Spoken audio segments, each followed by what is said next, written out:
ध्यान के पथ पर लगातार चलता रहता है। जितना अत्यधिक आप ध्यान करोगे, उतना अत्यधिक आप फल पाओगे। जैसे-जैसे आप ध्यान में आगे बढ़ते हैं, आप अपने भाव को समझने लगते हैं। आपके भीतर जो भाव उठते हैं, जो परमात्मा के सर्वत्र निकट हैं, आप उन भावों को समझने लगते हैं। आप उन भावों का रहस्य जानने लगते हैं।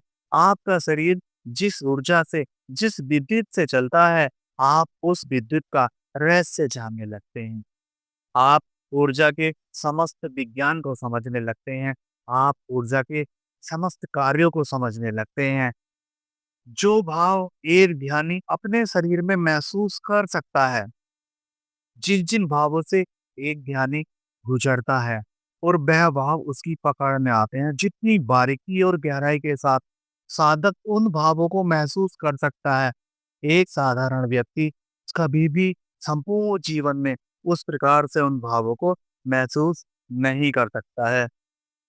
क्योंकि साधारण व्यक्ति भाव में बह जाता है, लेकिन जो एक श्रेष्ठ साधक होता है, वह भाव में बहता नहीं है।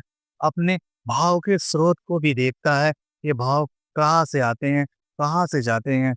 यदि आप चलते ही रहते हो, थकते नहीं हो, डरते नहीं हो, घबराते नहीं हो और अपना सब कुछ सर्वत्र प्रभु को सौंपकर अपनी यात्रा को चला ही जाते हो, तो आप स्वयं के साक्षी होना शुरू हो जाते हैं।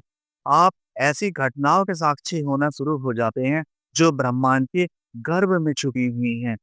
जो आपने उन घटनाओं के घटने से ही पहले उन सबको महसूस कर लिया है। जिस दिन भी आप पूर्णतया शुद्ध हो जाएँगे, आप अपने केंद्र पर स्थित हो जाएँगे,